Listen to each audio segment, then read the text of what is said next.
Social media முழுவதும் என்னென்னா Vijay TV Dhanush யாரை இவர் மென்ஷன் பண்ணி சொல்கிறாரு அப்படின்னு பார்க்குறோம். சிவகார்த்திகேயனை அறிமுகப்படுத்துறது தனுஷ் கிடையாது, ஹீரோவா.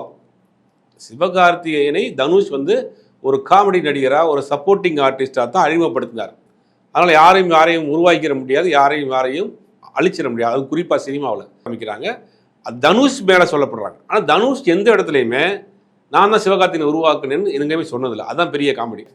இப்போ என்னென்னா, ஒரு காமெடி ஆர்டிஸ்ட்டாக இன்ட்ரடியூஸ் பண்ணுறாரு, ஒரு சப்போர்ட்டிங் ஆர்டிஸ்ட்டாக இன்ட்ரடியூஸ் பண்ணுறாரு, ஒரு பிரேம்ஜி மாதிரியோ சந்தானம் மாதிரியோ ஒரு கேரக்டர் பண்ணிகிட்டே இருப்பார் அப்படின்னு நினைக்கிறப்ப டப்புன்னு இந்த புதுப்பட்ட டைலாக்னு சொல்லுவாங்க. அது மாதிரி டப்புன்னு வளர்ந்து வந்து என் முன்னாடி டக்குன்னு நிற்கிறே அப்படிங்கிற மாதிரி பக்கத்துலேயே வந்து நிற்கிறது, அது எல்லாருக்குமே அது ஒரு நெருடலான விஷயம்தான். இங்கிலீஷ் படம் பண்ணுறாரு. தனுஷினுடைய சம்பளம், தனுஷுடைய வளர்ச்சி வந்து இன்னைக்கு எங்கேயோ இருக்குது. நீங்கள் அதை சிவகார்த்திகேயனுடைய கம்பேர் பண்ண முடியாது.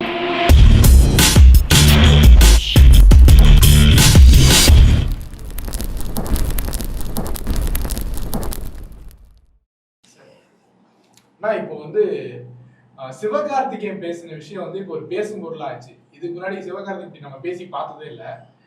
வாழ்க்கை கொடுத்தன்னு யாரையும் சொல்லாதீங்க அப்படின்னு சொல்லியிருக்காரு. அதை எப்படி பார்க்குறீங்க? அதான் இன்னைக்கு வந்து இந்த கொட்டுக்காளி படத்தினுடைய ட்ரெய்லர் லான்ச் நடந்தது. அதில் சிவகார்த்திகேயன், மிஸ்கின் 2 பேரும் 2 கண்டென்ட்டை கொடுத்துருக்குறாங்க. இன்றைக்கி சோஷியல் மீடியா முழுவதும் அதை பற்றி தான் பேச்சாக இருக்குது. முதல்ல சிவகார்த்திகேயன் பேசினது என்ன அப்படின்னு பார்க்குறப்ப, இந்த படம் ஓடிச்சுன்னா உடனே இமீடியட்டாக அடுத்த படத்துக்கு அட்வான்ஸ் கொடுத்துருவேன் இதே டைரக்டருக்கு, இன்னும் சில புதுமுக இயக்குநர்களுக்கு வாய்ப்பு கொடுப்பேன் அப்படிங்கிறது. இது ஒரு நல்ல அப்ரோச்சு. ஒரு சின்ன படங்களே புது இயக்குநர்களை ஊக்குவிக்கிற மாதிரியான ஒரு விஷயம். இது உண்மையில் வரவேற்கத்தக்க விஷயம். அதை பேசிட்டு, அப்படி நான் கொடுத்தாலும் கூட அவங்க ஜெயிச்சு வந்தாங்கன்னா கூட நாங்கள் தான் அவரை உருவாக்குனேன்னு நான் சொல்லிட்டு இருக்க மாட்டேன். ஏன்னா என்னைய பல பேர் அதே மாதிரி சொல்லி நான் தான் அவரை உருவாக்குறேன்னு பல பேர் சொல்லிட்டாங்க அப்படின்னு ஒரு வார்த்தையை சொன்னார். அதுதான் வந்து பற்றிக்கிச்சு இன்னைக்கு சோசியல் மீடியா முழுவதும். என்னென்னா, விஜய் டிவி தனுஷ் யாரை இவர் மென்ஷன் பண்ணி சொல்கிறாரு அப்படின்னு பார்க்குறோம். விஜய் டிவியை பொறுத்த வரைக்கும் சிவகார்த்திகேயனுடைய திறமை விஜய் டிவி பயன்படுத்திச்சு, விஜய் டிவியை சிவகார்த்திகேயன் பயன்படுத்திட்டார். 2 பேரும் தான். உதாரணத்துக்கு சொல்லலாம், அந்த அது இது நிகழ்ச்சி தான் அவர் பெரிய அளவில் கொண்டு போய் சேர்த்துச்சு. சிவகார்த்திகேயனுக்கு பிறகு அந்த அது இது நிகழ்ச்சி ரொம்ப நாள் ஸ்டாப் பண்ணப்பட்டது. அதுக்கு மாதிரி ஒரு ஆட் கிடைக்கல. அப்போ 2மே வந்து ஒரு கிவ் அண்ட் டேக் பாலிசி தான். அப்போ இவருக்கு ஒரு லாபம், அவருக்கு ஒரு நாள் லாபம். அதை வச்சு தான் வந்து அவர் வந்து இவருக்கு போகிறார், திரைப்படத்துறைக்கு போகிறாரு. தனுஷினுடைய அறிமுகம் கிடைக்குது. தனுஷ் வந்து 3 படத்தில் வந்து இவரே ஒரு ஃப்ரெண்ட் ரோல் பண்ண சொல்கிறாரு, ஒரு காமெடி ரோல் ஃப்ரெண்ட் ரோல் பண்ண சொல்கிறாரு. அது போயிட்டே இருக்கிறப்ப தான் அவருக்கு ஒரு பட வாய்ப்பு கிடைக்குது. முதல் படத்தை சிவகார்த்திகேயனை அறிமுகப்படுத்துறது தனுஷ் கிடையாது, ஹீரோவா. சிவகார்த்திகேயனை தனுஷ் வந்து ஒரு காமெடி நடிகராக ஒரு சப்போர்ட்டிங் ஆர்டிஸ்டாக தான் அறிமுகப்படுத்தினார். பாண்டியராஜ் தான் அவரை வந்து ஹீரோவாக மெரினாங்கிற படத்தில், பாண்டியராஜினுடைய சொந்த படம், அந்த சொந்த படத்தில் சிவகார்த்திகேயனை ஹீரோவை போட்டு எடுக்கப்பட்ட படம், அதெல்லாம் ஹீரோவாக அவர் லான்ச் ஆறார். அப்போ சிவகார்த்திகேயனை ஹீரோவாக அறிமுகப்படுத்தினது வந்து பாண்டியராஜ் தான். பாண்டியராஜ் எந்த இடத்துலையும் பெருசாக தான் வந்து நான் தான் சிவகார்த்திகேயனை உருவாக்குனேன்னு எந்த இடத்துலையும் சொல்லிக்கிறதுல, சிவகார்த்திகேயன் சொல்லுவார் பாண்டியராஜ் சார் தானே இது பண்ணார் அப்படிங்கிற பல இடங்களில் பதிவு பண்ணியிருப்பார். அதற்கு பிறகு தான் வந்து ஒண்டர் பார் ஃபிலிம்ஸில் எதிர்நீச்சல் பண்ணாங்க. எதிர்நீச்சல் பெரிய ஹிட்டு. எதிர்நீச்சல் ஹிட்டுனால சிவகார்த்திகேயன் அடுத்தடுத்த இடத்துக்கு போனார். அந்த டைரக்டர் செந்தில்குமார் அடுத்த இடத்துக்கு போனார். ஒண்டர் பார் ஃபிலிம்ஸ்க்கும் ஒரு லாபம் வந்தது. இது எல்லாருக்குமே அந்த படம் ஒரு லாபகரமான படம். சிவகார்த்திகேயனுக்கு அடுத்தடுத்து வாய்ப்புகள் கிடைக்கிறதுக்கு மூவ் பண்ணி போனார். அந்த டைரக்டருக்கு அடுத்தடுத்து வாய்ப்புகள் கிடைச்சது. அந்த கம்பெனிக்கு ஒரு பெரிய லாபம் கிடைச்சிது. இது எல்லாமே கிவ் அண்ட் டேக் பாலிசி தான். ஒன்று கொடுத்து ஒன்று வாங்குறது தான். இப்போ அதை வச்சுட்டு சிவகார்த்திகேயன் நான் தான் உருவாக்குனேன், நான் தான் இந்த நிலைமைக்கு வர்றதுக்கு நான் தான் காரணம் அப்படின்னு யாரையுமே இந்த காலத்தில் சொல்ல முடியாது. பெத்த தாய் தப்பனை வேணால் சொல்லலாம், அவங்க மட்டும்தான் நம்மளை பிறந்து பெற்று வளர்க்குறாங்க. மற்றபடி ஒரு விஷயத்தை செய்கிறாங்க அப்படின்னா அவங்களுக்கு அதனால் ஒரு லாபம் இருக்கும், இவங்களுக்கு அதனால் ஒரு லாபம் இருக்கும். ஒரு கொடுத்து வாங்குறது தான். அதனால் யாரையும் உருவாக்கிட முடியாது, யாரையும் அழிச்சிட முடியாது. அது குறிப்பாக சினிமாவில் நீங்கள் பல தயாரிப்பாளருடைய பிள்ளைகளை வந்து ஹீரோவாக ஆக்கணும்னு முயற்சி பண்ணி சொந்த படம் எடுத்து கையை சுட்ட கதையெல்லாம் இருக்குது. பல இயக்குநர்கள் தன்னுடைய பையனை வந்து, ஏன் உதாரணத்துக்கு சொல்லலாம், பாரதி ராஜா அவர்கள் தான் பையனை ஹீரோவாக லான்ச் பண்ணுறதுக்காக தாஜ்மஹால்னு ஒரு படம் எடுக்கிறாரு. இந்த பக்கம் பார்த்தீங்கன்னா பாரதி ராஜா அவருடைய டைரக்ஷன், மணிரத்னம் டைலாக்னு ஒரு பெரிய டீமோடு அந்த பண்ணாங்க. அந்த படம் மியூசிக் பெரிய டீமோட பண்ணாங்க. அந்த படம் போகல. அப்போ யாரையும் நீங்கள் உருவாக்கிட முடியாது. தனிப்பட்ட திறமைன்னு ஒன்று இருக்கணும். அது திறமையை வைத்து அதை வந்து ஸ்டே பண்ணிக்கிற முடியும். சிவகார்த்திகேயன் தனுஷ் வந்து ஒரு காமெடி நடிகராக ஒரு சப்போர்ட்டிங் ஆர்டிஸ்டாக இன்ட்ரடியூஸ் பண்ணுறாரு. அந்த வாய்ப்பை பயன்படுத்திக்கிட்டு அடுத்தடுத்து அவருடைய திறமையால் இன்றைக்கி வளர்ந்து இன்றைக்கி இந்த இடத்துக்கு வந்து நிற்கிறாரு. ஒரு தயாரிப்பாளராக ஒரு ப்ரொடியூசராக வந்து நிற்கிறார். அப்போ தொடர்ந்து இந்த மாதிரி சிவகார்த்திகேயன் மேல் நாங்கள் தான் உருவாக்கணுங்கிற சில பிம்பத்தை கட்டமைக்கிறாங்க. அது தனுஷ் மேலே சொல்லப்படுறாங்க. ஆனால் தனுஷ் எந்த இடத்துலையுமே நான் தான் சிவகார்த்திகேயனை உருவாக்குனேன்னு எங்கேயுமே சொன்னதில்லை. அதுதான் பெரிய காமெடி. எந்த இடத்துலையுமே நான் தான் உருவாக்கணும்னு சொன்னதே இல்லை. ஒரு இன்டர்வியூவில் கூட நான் தான் உருவாக்கினேன் சிவகார்த்திகேயன் அப்படின்னு சிவகார்த்திகேயன் வேணா ஒரு சில இடத்துல பேசியிருக்காரு. தனுஷ் சார் தான் என்னை இது பண்ணாரு அப்படின்னு. ஆனால் தனுஷ் இது வரைக்கும் எந்த இடத்துல சொன்னதில்லை. ஆனால் இதை சுற்றி ஒரு பூதகரமான ஒரு செய்தி தொடர்ந்து போய்கிட்டே இருக்குது. அதனுடைய வெளிப்பாடாக தான் இன்றைக்கி அவர் பேசியிருக்காரு. ஏறக்குறைய அவர் தனுஷை மெயின் தான் அவர் பேசியிருக்கிறாரு. அதான் சோசியல் மீடியாவில் இன்றைக்கி ஒரு பெரிய பரபரப்பான ஒரு விவாதமாகவே போய்கிட்டு இருக்கு. வெற்றிமாறன் சார் அந்த மேடையில தனுஷோட மேடையில பேசுறப்போ சிவகார்த்திகேயன் அன்னைக்கே சொன்னாரு தனுஷ் அவர்கள் கண்டிப்பா ஒரு பெரிய சூப்பர் ஸ்டாரா வருவான் பாரு அப்படின்னு சொன்னாரு. இதை எப்படி பாக்குறீங்க? தனுஷ்க்கு சிவகார்த்திகேயன் மேல இருந்த ஒரு பெரிய நம்பிக்கை எப்படி பாக்குறீங்க? இல்லை, ஒரு திறமையான ஒரு பையன், மிமிக்ரி பண்ணுறாரு, டான்ஸ் பண்ணுறாரு, எல்லா திறமையும் இருக்கிறதுனால ஒரு பெரிய ஹீரோ வருவார் அப்படிங்கிற ஒரு நம்பிக்கை இருந்து அந்த பக்கத்துலேயே இவ்வளோ உயரமாக நிற்பாருங்கிறது அவர் எதிர்பார்க்கல. அதுதான் பிரச்சனையே. இப்போ என்னென்னா, ஒரு காமெடி ஆர்டிஸ்ட்டாக இன்ட்ரடியூஸ் பண்ணுறாரு, ஒரு சப்போர்ட்டிங் ஆர்டிஸ்ட்டாக இன்ட்ரடியூஸ் பண்ணுறாரு, ஒரு பிரேம்ஜி மாதிரியோ ஒரு சந்தானம் மாதிரியோ ஒரு ஒரு ஒரு கேரக்டர் பண்ணிகிட்டே இருப்பார் அப்படின்னு நினைக்கிறப்ப டப்புன்னு இந்த புதுப்பட்டில் டைலாக்னு சொல்லுவாங்க. அந்த மாதிரி டப்புன்னு வளர்ந்து என் முன்னாடி டக்குன்னு நிற்கிறே அப்படிங்கிற மாதிரி பக்கத்துலேயே நிற்கிறது, அது எல்லாருக்குமே அது ஒரு நெருடலான விஷயந்தான். அந்த மாதிரி நிற்கிறப்ப அது ஒரு போட்டியாக மாறுது.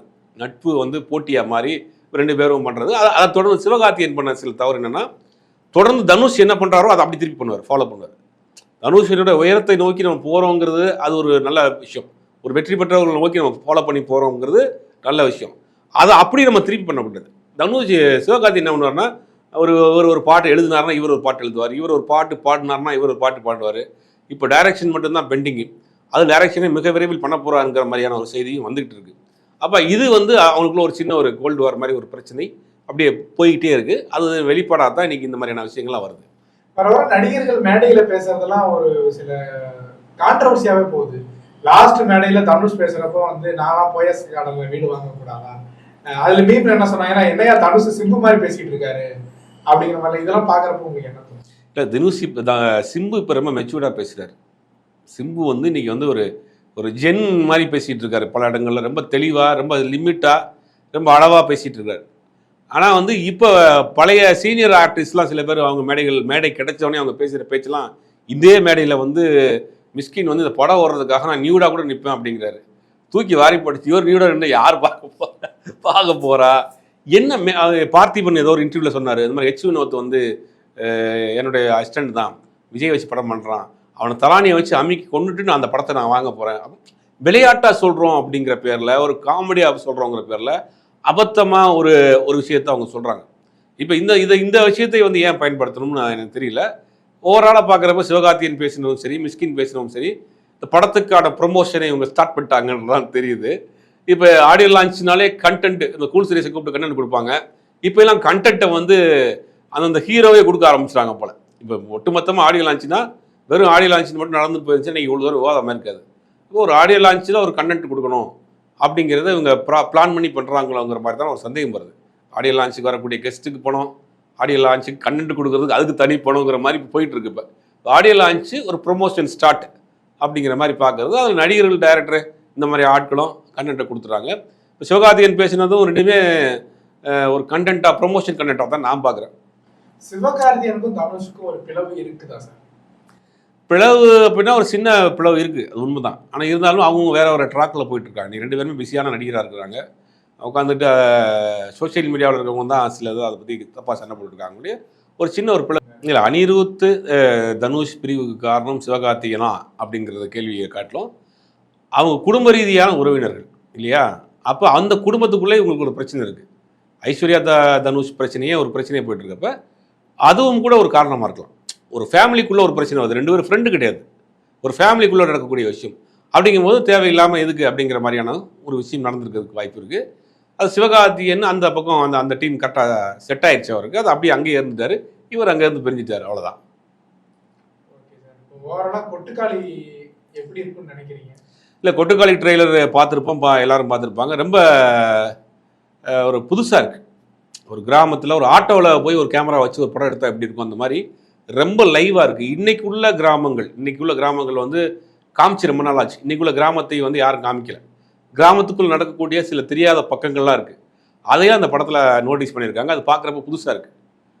வித்தியாசமான அந்த கோயிலாக இருக்கட்டும், அந்த சாமி பேய் பிடிச்சிருக்குன்னு சொல்கிற விஷயமா இருக்கட்டும், பேய் ஓட்டுறது கூட்டு போகிறதா இருக்கட்டும், அது இல்லாமல் அந்த சூரியோடைய அந்த வாய்ஸ் மாடுலேஷனாக இருக்கட்டும், எல்லாமே ரொம்ப மெனக்கட்டு அதாவது கிராமத்தில் நாம் பார்க்காத பக்கங்களை இந்த படத்தில் பதிவு பண்ணியிருக்காங்கிறது இந்த ட்ரெய்லர் பார்க்குறப்பே தெரியுது.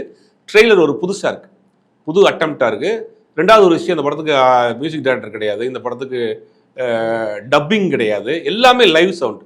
நீங்கள் பார்த்த அந்த ட்ரெய்லரில் இருக்குது லைவாக அங்கே இருந்த ஆட்டோ சவுண்டு, இந்த பெல் சவுண்டு, அந்த சேவலுக்கு ஒரு சவுண்டை ஒரு ரீரிகார்டிங்காக அவங்க வந்து அப்படியே இது பண்ணியிருக்காங்க. அதுவே ஒரு பிரில்லியண்ட்டான ஒர்க் அதை பார்க்குறப்பே. ஆனால் படத்தில் ஒரு இப்போ உள்ள கிராமத்தில் உள்ளுக்குள்ளே நடக்கக்கூடிய ஒரு விஷயத்தை அந்த படத்தில் பதிவு பண்ணியிருக்காங்க. அது ஒரு தமிழ் சினிமாவுக்கு ஒரு புதிய முயற்சியாக இருக்கும், புதிய படமாக இருக்கும். ஃபைனலாக கேள்வி என்ன சார், சிவகார்த்திகேயனோட மார்க்கெட்டிங் எங்கே இருக்குது, தனுஷோட மார்க்கெட்டிங் எங்கே இருக்குது? இல்லை, சிவகார்த்திகேயன் தனுஷ் காம்பினேஷனில் பார்க்குறப்ப தனுஷ் இன்னைக்கு வந்து ஒரு பெரிய இடத்துல இருக்கார். தமிழ் தாண்டி தனுஷினுடைய வளர்ச்சி இன்னைக்கு தெலுங்கு படம் பண்ணுறாரு, ஹிந்தி படம் பண்ணுறாரு, இங்கிலீஷ் படம் பண்ணுறாரு. தனுஷினுடைய சம்பளம், தனுஷுடைய வளர்ச்சி வந்து இன்னைக்கு எங்கேயோ இருக்குது. நீங்கள் அதை சிவகார்த்திகேயனுடைய கம்பேர் பண்ண முடியாது. ஏன்னா சிவகார்த்திகேயனுக்கு முன்னாடியே ஃபீல்டுக்கு வந்த ஒரு நடிகர். அதுதான் சிவகார்த்திகேயன் நினைக்கிறேன், அந்த இடத்த நம்ம ரீச் பண்ணணும்னு நினைக்கிறார். சிவகார்த்திகேயன் அதர் லாங்குவேஜ் படம் இது வரைக்கும் பண்ணதில்லை. சேகர் கமலா மாதிரியான பெரிய படங்களில் பண்ணிகிட்டு இருக்கார் தனுஷ். ஹாலிவுட்டில் ஃபாக்ஸ் ஆஃபீஸ் ஸ்டுடியோ மாதிரியான பெரிய ஹாலிவுட் கம்பெனியில் படம் பண்ணிகிட்டு இருக்கார். அப்படின்னு தனுஷினுடைய வளர்ச்சி அசூர வளர்ச்சி. அப்படிங்கும்போது அந்த இடத்தை ரீச் பண்ணணும்னு சிவகார்த்திகேயன் நினைக்கிறாரு. அது தப்பும் கிடையாது. ஒரு வெற்றி பெற்றவர்கள் நோக்கி அந்த இடத்தை நம்ம போகணுங்கிறது இது கிடையாது. அதை நோக்கி போகிறாரு. தனுஷ் சிவகார்த்திகேயன்கிறப்போ சிவகார்த்திகேயனுடைய வளர்ச்சி தான், தனுஷினுடைய வளர்ச்சி தான் பெரிய வளர்ச்சி. ஓகே சார், அதாவது அவெஞ்சர்ஸில் பண்ணிட்டு வரோங்கிற பேச்செல்லாம் போயிட்டு இருக்கு தனுஷ். அந்த அளவுக்கு இல்லை அப்படிங்கிற மாதிரி தான் உண்மை. போக தான் தெரியாது.